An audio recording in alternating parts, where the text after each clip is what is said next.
안녕하십니까. GBS 북토크의 바보 선교사입니다. 오늘은 김동길 교수님의 내 마음의 노래라는 책 여러분과 나누고 사는데요. 읽으면서 많이 감명을 받고 배울 점이 많았습니다. 오늘도 역시 기도로 시작할까요? 성경 하나님 오셔서 내 마음의 노래라는 시집 암송명시 김동길 교수님의 책을 소개합니다. 90살이 넘어서 이 책을 쓰며 후배들에게 정말 간절하게 바라는 소원들, 이것들이 우리에게 엑기스로 남아서 전달될 수 있도록 도와주시옵소서. 감사하며 예수님의 이름으로 기도합니다. 아멘. 책을 읽을 때마다 느끼는 거지만 책을 쓰는 사람은 참 열심히 쓰죠. 열심히 써서 뭔가를 남기고 뭔가를 도와주고 뭔가를 도움이 되고자 하는 책입니다. 그래서 이제 김영길 총장님의 그 배워서 남주자 뭐 이런 책도 지금 준비하고 있지만 일단 며칠 전에 LA의 어떤 목사님을 만나러 갔다가 한 45분 시간이 있어서 그 저기 종로 서점인가 가서 이 책을 샀습니다. 2019년 10월에 써서 발행을 하자마자 그 다음 달에 2쇄 발행을 했네요. 어이구, 좋은 책입니다. 나남이라는 출판사고요. 김동길 교수님은 뭐 여러분이 다 잘 아실 테니까 인텔렉츄얼 중에 인텔렉츄얼이죠. 그리고 사실 젊었을 때 이분이 뭐 젊은 저 학생이랑 같이 산다 뭐 이런 소문도 있고 그래서 제가 한동안 조금 멀리했던 분인데 나중에 강의도 들어보고 또 이제 신앙적으로 이제 교회에서 집회를 하고 그러면 딱 두 그룹으로 나누더라고요. 제가 저를 파송한 교회 뉴 라이프 오아시스라는 교회에서 몇 년 전에 초대해서 이제 강의를 했는데 강의를 하자마자 막 밑에 댓글이 뭐 이런 마귀 새끼를 왜 교회에 들였냐라는 부류와 또 정말 존경하는 분이다. 그래서 이분은 양쪽에서 다 욕먹는 분이구나 이런 생각을 해봤습니다. 그래서 지금 뭐 제가 이분이 나쁜 분이다, 좋은 분이다 이걸 이슈를 다루는 게 아니라 이 책 내 마음의 노래라고 이분이 90년 동안 살았으니 호흡은 몇 번이나 했으며 심장은 몇 번이나 뛰었을까 하면서 자기 인생을 쭉 합니다. 이분이 아마 천재였던 것 같아요. 왜냐하면 뭐 시를 뭐 100개인가를 외운다고 그러시더라고요. 그래서 당신은 어렸을 때부터 거의 뭐 많은 시를 외웠고 심청전을 1살 때 벌써 뭐 했다고 해가지고 스스로 좀 자뻑인지는 모르겠지만 스스로 부모님도 놀라게 했다 뭐 이런 얘기를 하십니다. 그래서 어쨌든 이분이 어렸을 때부터 그렇게 많은 시를 외웠고 또 여기에는 이제 한국 시도 있고 중국 시도 있고 일본 시도 있고 더욱이 이제 미국 시를 영어로 쓰고 번역을 하셨더라고요. 그래서 제가 이런 거 몇 개를 나누면서 정말 시인으로서 그죠? 제가 그 시인으로서 이런 분을 뵈면서 참 뭐랄까 존경스럽고 또 도전도 많이 받았습니다. 이 시집을 읽으면서 도전을 많이 받았는데 이런 시가 있죠. 그 고려조의 충신인 포은이라는 초청에 응할 사람이 아니어서 이 시조를 하나 남깁니다. 그 새로 들어온 왕에게 저는 이렇게 이방원에게 단심가라는 시를 써서 보내죠. 이 몸이 죽고 주고 100번 고쳐주고 백골이 진토되어 넋이라도 있고 없고 님 향한 일편단심이야 가실 줄 있으랴. 이 포은이라는 이 정치 리더는 이미 죽음을 각오하고 새로 등장한 권력의 부탁을 거절했던 것 같습니다. 한마디로 NO라고 하였기 때문에 그런 비참한 최후를 맞을 수밖에 없습니다.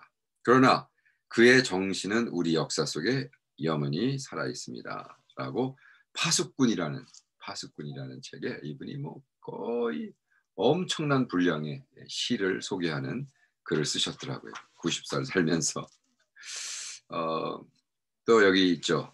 그 세조의 뒤를 이어 예종이 남이 장군에게 대해 호감이 없었다고 전해집니다. 비극은 그가 젊어서 읊은 시 한 수에서 비롯됐습니다. 호탕한 그의 포부를 피력했을 것뿐인데 간사한 놈들이 그의 시의 글자 한자를 바꿔놓아서 뛰어난 머리를 가진 놈이 그 머리를 옳게 썼으면 이 나라가 이 꼴이 안 되었을 텐데 장군의 신은 원래 다음과 같습니다. 백두산 돌은 내 칼을 갈아 달아 없어지게 하고 두만강 물은 말에게 먹여 없애리라. 남아 20에 나라를 평안하게 못하면 후세에 누가 대장부라 부르겠는가 라는 말씀입니다. 그래서 이거를 쭉 읽는데 어떻게 했냐면 한국인의 특기인 중상과 모략은 이 땅에서 영원히 되고 있습니다. 아유, 죄송합니다. 커피를. 네. 그래서 여기서 이 나쁜 놈들이 어떻게 썼냐. 20의 나라를 평안하게 못하면 그 평자를 득자로 바꿨어. 나이가 20이 되도록 득남하지 못하면 이라는 이 말씀으로 지금 바꾸고 있는데요. 그래서 우리는 한국인의 특기인 중상과 모략, 그래서 장군의 나이 27밖에 되지 않을 때 예종이 제대로 보지도 않고 이 남이 목을 쳤습니다. 20의 나라를 평안하게 하겠다는 거였는데 평득, 자기가 얻지 않으면 무슨 장군이라 하겠느냐. 무서운 사람들이죠. 그래서 참 저는 요즘도 느낍니다. 이게 참 한국 사람들의 왜 특기가 됐는지 모르겠지만 꼭 그렇게 해야 될까? 중상모략. 그래가지고 제가 뭐 어디 가서 집회를 하려고 그랬는데 그 집회하는 데서 연락이 왔어요. 목사님의 교회론이 잘못돼서 초대할 수 없습니다. 그래서 제가 나를 만나보지도 않은 사람인데 저의 교회론이 뭐가 잘못됐다고 그랬을까? 이렇게 수소문해서 알아봤더니 거기에 저를 참 잘 알고 있고 제가 참 사랑하는 동생인데 그 친구가 웬일인지 돌아다니면서 오석한 목사는 교회론이 잘못됐다. 자꾸 소문을 퍼뜨리는 거예요. 참 중상모략이죠. 근데 나한테 와서 그냥 물어보면 될 텐데 뭐 아는 사이고 저랑 밥도 잘 먹고 제가 많이 도와준 친구인데 왜 그런지 모르겠어요 아직도. 그리고 아직도 큰 교회 목회하고 있습니다. 그래서 어쨌든 그러면서 또 다른 거 하나 읽어드릴게요. 너무 재밌었어요. 나는 이 나이가 되었음에도 90이 되면서도 계속 글 쓰고 강연하여 생활비를 마련하고 그것으로 즐겁게 살아갑니다. 그렇게 벌어서 먹고 남는 돈으로 무엇을 하는가 물으면 내 답은 이웃을 사랑하기 위해 아낌없이 씁니다. 라는 한마디뿐입니다. 사랑처럼 쉬운 예술은 없습니다. 타고난 천재가 없이도 가능한 예술은 사랑뿐입니다. 나는 사랑하기 위해 일합니다. 멋진 글이죠. 2017년도에 쓰셨는데 만약 이 글이 사실이라면 그죠? 내가 누구의 중상모략 때문에 이분을 별로 싫어했는데 이제는 제 인생을 통틀어 그렇게 안 하기로 했어요. 누가 뭐라 그래도 그 사람을 직접 읽고 직접 대하고 하기 전까지는 왜 내가 자꾸 중상모략을 받아봤기 때문에 알아요. 나를 모르는 사람이 자꾸 그렇게 하더라고요. 그래서 나도 당해보니까 그런 짓을 하면 안 되겠구나 생각을 했습니다. 여러분 뭐 다 아시는 시죠. 함석천의 그대 그런 사람을 가졌는가. 저는 이 시를 너무 좋아해서 제 성경 앞부분에 넣고 정말 이런 친구가 하나 생기면 좋겠고 내가 이런 친구가 되겠다라고 생각한 적이 있는데 그래 그런 사람을 가졌는가. 함석천. 말리길 나서는 길 처자를 내맡기며 맘 놓고 갈 만한 사람 그 사람을 그대는 가졌는가.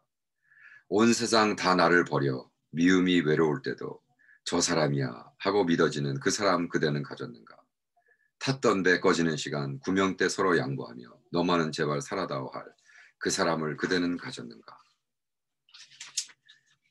불의의 사형장에서 다 죽여도 저 너희 세상 빛을 위해 저만은 살려두거라 일러줄 그 사람을 그대는 가졌는가. 온 세상의 찬성보다도 아니 하고 가만히 머리 흔들 그 한 얼굴 생각에 알뜰한 유혹을 물리치게 되는 그런 사람을 그대는 가졌는가. 잊지 못할 이 세상을 놓고 떠나려 할 때 저 하나 있으면 하며 빙긋이 웃고 눈을 감을 그 사람을 그대는 가졌는가.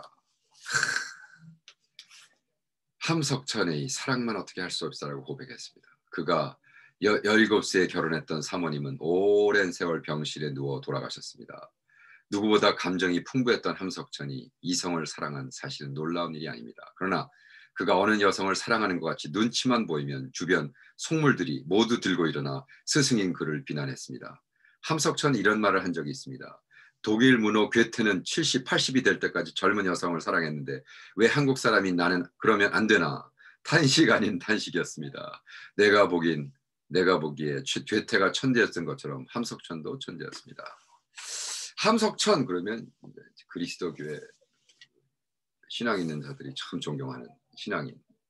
근데 그도 80 돼서도 정말 젊은 여성을 밝히는 시인이었다. 이런 말씀을 이렇게 생각하면서 우리가 너무 우리 나름대로의 생각을 하지 않는가. 그래서 저는 사실 함석천 이분의 시를 좋아했지만 이거는 또 역시 알던 분, 옆에서 본 분에 대해서 이렇게 들으면서 새롭게 했습니다. 생각했습니다. 자, 또 하나 재미있는 팩트를 발견한 시. 여러분 다 아시는 윤동주, 그죠? 이분이 이렇게 썼습니다. 어제 2017년 2월 16일 그가 바로 윤동주 시인이 세상을 떠난 지 꼭 70년 되는 날이었습니다. 그때 나이 28이었습니다. 28. 여러분 뭐 윤동주의 시는 우리가 잘 있잖아요. 그죠? 죽는 날까지 하늘을 우러러 한 점 부끄러움이 없기를. 사실 어떻게 그런 시를 20몇 살짜리가 썼을까? 그죠? 이건 뭐 80쯤 돼서 써야 되는 시 아니겠어요? 근데 28살 때 죽는 날까지 하늘을 우러러 한 점 부끄러움이 없기를. 글쎄요. 80이 돼서는 혹시 못 썼을까? 인생을 살고 보니 너무 교만한 소리인가? 근데 그중에 제가 모르던 시를 한번 발견했어요. 어머니라는 시인데 어머니 젖을 빨려 이 마음을 달래주시오. 이 밤이 자꾸 서러워지나이다. 이 아이는 턱에 수염자리 잡히도록 무엇을 먹고 자라나이까. 오늘도 흰 주먹이 입에 그대로 물려있나이다. 어머니 부서진 납 인형도 실어진 지 벌써 오래입니다. 철비가 후줄근이 내리는 이 밤을 주먹이나 빨면서 세우리까. 어머니 그 어진 손으로 이 울음을 달래주시오. 하면서 우리 김동길 교수님이 나는 제대로 된 인생에 시 한 편도 쓰지 못하고 88세의 노인이 되었는데 형은 28세에 별을 노래하는 마음으로 그렇게 살다 그렇게 가셨군요. 형 앞에 고개를 숙입니다. 좋은 시입니다. 참. 그리고 너무 제가 이 책을 읽으면서 고마웠고 감사했던 게 김동길 교수님이 천상병 씨를 개인적으로 알았더라고요. 그리고 개인적으로 나오는 그 이야기를 해주셨는데 제가 너무너무나 좋았어요. 저는 뭐 천상병 씨 팬이니까. 근데 천상병 씨에 대해서 이렇게 쓰고 있습니다. 시인 천상병 생각 나 하늘로 돌아가리라. 91쪽에 이렇게 나옵니다. 오늘 아침 문득 시인 천상병이 생각났다. 아주 가까운 사이는 아니었지만 어지간히 친하게 지냈습니다. 나는 그가 어쩌다 동백님 사건에 걸려들어 여러 해 감옥 신도도 줘야 했다는 이야기를 들은 적이 있습니다. 그의 말도라면 정기 고문을 하도 심하게 당해서 말도 어누룩해졌고 체내 남성이 다 죽었다고 합니다. 선생님, 저는 애도 못 낳습니다. 라고 익살스럽게 웃던 그 얼굴이 문득 떠올랐습니다. 그가 쓴 시 가운데 저승 가는데도 여비가 든다면이라는 시에서 어머니 아버지는 고향 산소에 있고 누나는 멀리 사는데 여비가 없어서 갈 수가 없다고 신세 타령을 하다가 저승 가는데도 여비가 든다면 나는 영영 가지 못하나 라고 그 한마디가 가슴에 와닿아서 그를 소중하게 여기게 되었습니다. 종로바닥에서 만나면 누구에게나 손을 벌리며 500원만 줄 수 없느냐고 물었습니다. 그것이 아마 막걸리 한두 잔 값밖에 안 되었을 것이지만 그 이상을 요구하는 일은 없었습니다. 내가 사는 신촌에도 한두 번 왔었습니다. 자그마하고 예쁘장한 부인이 있어서 둘이 함께 왔었습니다. 술을 하도 좋아한다기에 집에 있던 조니 워커를 한 병 선물했습니다. 그 다음에 왔을 때 그는 얼굴을 찡그리며 선생님 주신 양주는 저는 마셔보지도 못했습니다. 자기의 아내를 가리키며 저 사람이 이건 비싼 술이니까 팔아서 막걸리나 사서 마시라고 했어요. 그런 한마디를 뱉으며 일그러진 그러나 순박하기 짝이 없는 그 얼굴로 활짝 웃었습니다. 그가 세상을 떠났다는 소식이 전해졌을 때 그의 시 귀천을 생각했습니다. 저희가 다 아시는 시지만 한번 읽어드릴게요. 나 하늘로 돌아가리라. 새벽이 와 닿으면 쓰러지는 이슬 더불어 손에 손을 잡고 나 하늘로 돌아가리라. 노을빛 함께 단둘이서 기슭에서 놀다가 구름 손빛하면은 나 하늘로 돌아가리라. 아름다운 이 세상 소풍 끝내는 날 가서 아름다웠다고 말하리라. 선생님, 예수님도 가난하셨지요. 저도 가난합니다. 그의 그 한마디가 오늘 아침에도 내 귀에 들리는 듯 합니다. 여기서 저는 확신을 하는 것은 이 천상병 씨가 그 하늘나라로 돌아가서 참 주님 세상 소풍 끝난 날 가서 아름다웠다라고 말할 그 대상이 바로 예수님이라고 믿습니다. 저는 천국에 가면 천상병 만날 거를 믿습니다. 그래서 가슴이 찡합니다. 선생님, 예수님도 가난하셨지요? 저도 가난합니다. 제가 어쩌면 참 스스로 잘 살지 않고 가난하게 살라고 너무 노력했던 한 부분이 이분 때문이 아닌가 이런 생각도 해봅니다. 또 110쪽에는 이런 말을 썼습니다. 검소한 생활, 고상한 생각, 물질 만능주의의 탄식, plain living, high thinking. 기회 있을 때마다 내가 젊은 후배들에게 전해주는 생활의 좌우명입니다. 이 말대로 그대로 옮긴다면 검소한 생활, 고상한 생각이라 할 수 있습니다. 월즈워스는 1802년에 런던을 보고 정신적 가치는 외면 때 물질 만능주의에 젖은 자기 나라의 수도에 대해 탄식했습니다. 너무 재밌죠. 1800년도면은요. 모든 사람이 검소한 생각, 고상한 생각을 했다고 믿지만 야, 월즈워스가 2021년도 런던에 가서 뒤집어지고 LA 나성에 와서는 자살하지 않을까 생각해 봅니다. 네. 너무 금정만능주의죠. 네. 그가 이렇게 시를 썼습니다. 검소한 생활, 고상한 생각은 이제 없구나. 옛날에 착한 삶을 지탱하던 그 소박한 아름다움. 이제는 사라지고 우리의 평화도 그 경건하던 순진함도 생활의 규범을 가르치던 순수한 종교도 이제는 가고 없어. And pure religion breeding household laws. 와우. 사치는 사치를 더욱 부채질하고 낭비는 인간의 양심을 줄곧 마비시킵니다. 사치에 빠지는 사람은 껍데기 인생을 살 수밖에 없고 낭비병은 인간의 파멸을 불가피하게 만듭니다. 검소한 삶과 고상한 생각 외에 도탄에 빠진 인류를 구할 길이 없습니다. 저는 이거를 읽다가 어떤 일본 사람을 생각했어요. 미국에 있는 어떤 중국교회. 일본 사람이 아니군요. 그러니까 중국교회. 어느 중국교회 3세, 4세들이 모여서 예배를 드리다가 저한테 선교에 대해서 좀 가르쳐달라고. 그래서 가서 이제 강의를 하고 교회에서 이제 이렇게 교회에서 만났어요. 이렇게 강의를 하고 아닙니다. 식당에서 만나서 밥을 먹고 뭐 이런 얘기죠. 왜냐면 코비드 때문에 교회에서 못 만나고 이렇게 만났어. 한 7, 8명. 근데 제 바로 앞 옆에 있던 사람이 이렇게 탁 시계를 보는데 저 같은 분은 이렇게 아이워치 비싼 거 우리 자녀들이 사준 게 깨져가지고 우리 아들이 자기 거 저한테 줘서 이렇게 멋있는 거 차고 다니는데 옆에 있는 나이든 할아버지가 이렇게 딱 시계를 보는데 제가 고등학교 1학년 때인가 중학교 3학년인가 고등학교 1학년 때 세이코 워치라고 있어요. 세이코 워치. 디지털 워치인데 세이코. 그게 그러니까 몇 년이에요. 제가 고등학생이니까 엄청나죠. 그죠? 40년?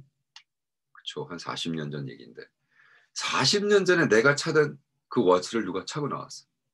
그래서 내가 와 이분은 어떻게 된 분이야. 그리고 말씀하는 거며 그리고 너무 좋다 그러고 그 다음에 차를 우리가 딱 타러 나왔어. 저는 제가 장인 사들였던 차 지금 타고 있어요. 20만 마리인가 뭐 어쨌든 한 20년 된 차. 근데 그분이 이렇게 와이프랑 나가는데 완전히 이건 내 차가 완전히 멋있어 보이는 정도의 차를 타고 나가서 내가 그 옆에 있던 그 담임 목사가 또 한국 분이라 담임 목사한테 근데 야 저분은 시계가 장난 아니다. 야. 내가 40년 전에 차던 시계 저 차는 어떤 분인데? 아 우리 교회 장로님이요. 그래서 자기 장로를 자랑하는데 저분이 어느 학교에 18 밀리언 달러를 헌금했대.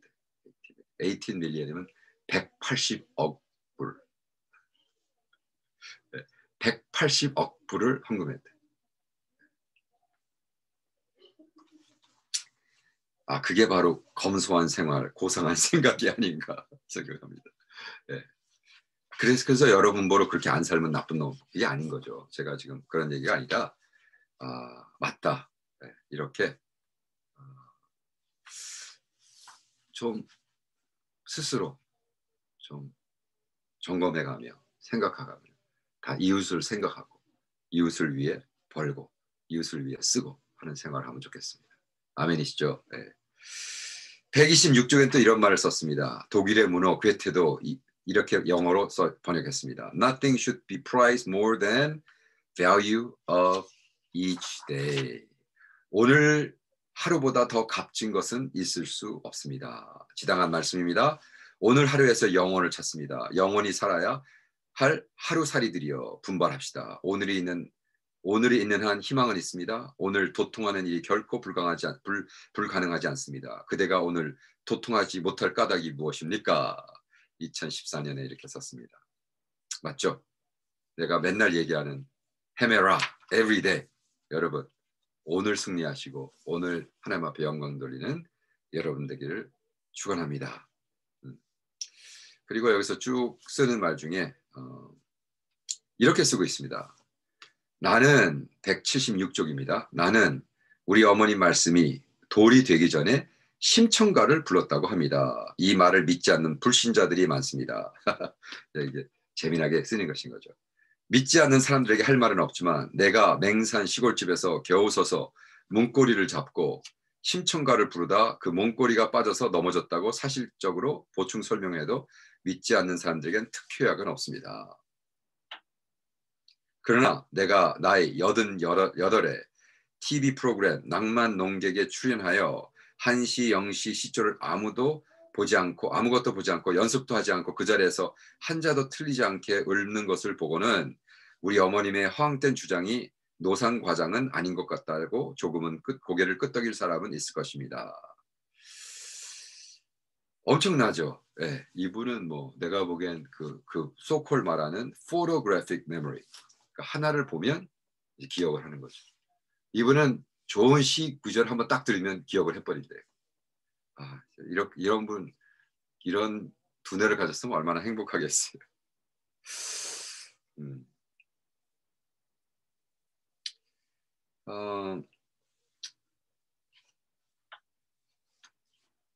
마지막으로 202쪽에서는 이렇게 쓰고 있습니다.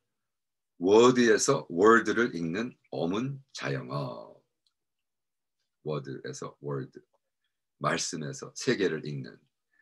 글 읽기를 좋아하는 사람은 일컬어 선비라 했다. 선비는 모름지기 배우는 데 염증을 느끼지 않고 가르치는 데 게으르지 않음이라고 했다. 공맹하게 요체는 바로 선비의 전형인 긍채를 두고 한 말로 들린다. 제가 이걸 읽으면서 나도 선비네 그러면 이런 생각을 해봤습니다. 그죠? 열심히 책 읽어서 열심히 가르치잖아요. 그 누가 뭐라 그래도 10명이 보건 10,000명이 보건 열심히 책 읽어서 이렇게 열심히 배워서 남주잖아요. 저도 선비인 걸 깨달았습니다. 선비는 말과 글이 무기다. 긍제의 말과 글은 진작 명문과 명언으로 소문났다. 먼저 그 대체적 특성으로 말하면 천연스러움인데 이건 평소 글을 쉽게 쓰자는 원칙 하나를 고집했던 결과일 것이다. 그 사람의 그 글이란 말이 진실이라면 그 글의 그 사람 또한 진실터인데 그래서 느껴지는 뭉기는 인연이 닿는 사람을 만날 때 전신을 실어 응대하는 당신의 천연한 인품 곧 간명 하면서 직절한 선풍을 말해준다. 가장 압추적인 정의로 실한 서정적 자아의 소우주 속에서 순간적으로 세계에 조명됨이라 했으니 와우. 그래서 자기는 책을 100권이나 쓴 저술가라면 저술가인데 제가 책을 100권 쓴 사람 또 만났네. 김동길 교수도 우리 방질 목사님처럼 100권을 쓰셨대요. 아직도 살아계시니까 더 쓰겠죠. 저도 지금 인생 목표가 반에는 안 써도 방질 목사님 흉내내서 100권 정도는 써야 되지 않을까 지금 생각하는데, 아유, 책을 또 100권 쓴 분을 또 만났습니다. 그러면서 이분은 시에 대해서, 그러니까 시를 마르틴 하이데거도 시가 모든 언어의 왕이다 뭐 이런 데서, 그러면서 시인이야말로 왕이다 뭐 이런 데서 내가 좋아했는데, 여기 뭐라고 썼냐, 압축적인 정의로 시란 무엇이냐, 서정적 자아의 소우주 속에서 순간적으로 세계가 조명된, 나라는 세계관이 나의 마음속에서, 그죠? 세계를 향해서 조명된다는 거죠. 그만큼 word, 말씀, 단어에서 world, 세계를 읽는 방식이 되어 있다. 와우, 멋있는 말입니다. 제가 이런 거를 읽으면서 제가 맞다, 그죠? 맞다. 정말 대단한 분이고, 참 이런 분들이 한국의 지성인으로 남아서 우리에게 열심히 가르치고 있는 것에 대해서 감사를 합니다. 마지막에 이렇게 썼습니다. 엄밀히 세어보니 파수꾼 꼭 10년을 채웠다라는 글에 211쪽입니다. 엄밀히 세어보니 200자 원고로 2012년 1699매, 2015년 1708매 등 정확히 19,566매가 된다. 대하소설의 대명사인 박경리의 20권짜리 토지 원고지가 31,000매라 했으니 거의 3분의 2 수준이다. 와우. 물론 토지라는 20권짜리 소설은 안 썼지만 자기가 10년 동안 파수꾼이라는 원고지에, 와우, 어떻게 10년치 분량이 엄청나죠. 어떤 논설위원보다도 많이 썼다는 거죠. 그래서 저도 참 은혜 받았습니다. 그래서, 그렇구나. 계속 매일 열심히 쓰다 보면 이렇게 되는 거로구나. 저도 계속 여기 옆에 있죠. 이게 지금 요한복음 제가 1982년, 86년, 91년 쭉 써서 한 1200장 정도 요한복음에 대한 저의 주석인데 그런 것 같아요. 그래서 이분도 200자 원고, 사실 200자 원고면 글이 많이 안 들어갑니다. 그러니까 이거를 했다 해서 19,000이라고 했으니까 엄청난 겁니다. 그래서 저도 열심히 읽고 열심히 쓰고 그래서 배워서 남주고자 합니다. 여러분 어떠세요? 책을 얼마나 읽으세요? 책 읽으셔야죠. 더욱이 선교사고 목회자라면, 그죠? 책을 읽지 않으면서 어떻게 리더가 되겠어요? 모든 리더는 reader, 책을 읽는 사람이라고 했습니다.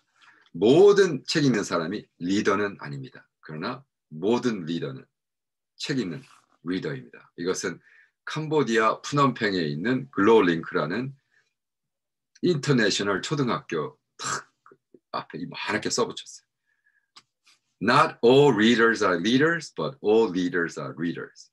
글을 읽는 모든 사람이 리더는 아니지만 모든 리더는 글을 읽는 사람이다. 책을 읽는 사람이다. 그래서 여러분, 책, 물론 성경책 사랑해야겠죠.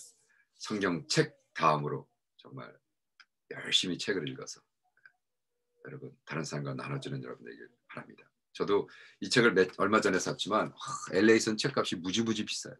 책 한 권에 24불 52전. 와, 거의 2배예요, 한국에서는. 그래서 저는 한국에 갈 때마다 수십만 원어치 책을 사오지만 이거 읽으면서, 그리고 이제 이거 다 끝나면 제가 사랑하는 분들한테 이렇게 나눠줘요. 제가 한번 다 읽고 깨달은 거 다 소개하고, 이걸 제가 여기다 써서 이게 무슨 자랑도 아니고, 그죠? 그래서 여러분, 좋은 책을, 값어치를 있는 책을 돈을 주고 사서 열심히 읽고, 그죠? 여러분 사랑한 다른 분들에게 나누시기를 여러분 되기를 바랍니다. 할렐루야. 다음 북톡에서 뵙겠습니다.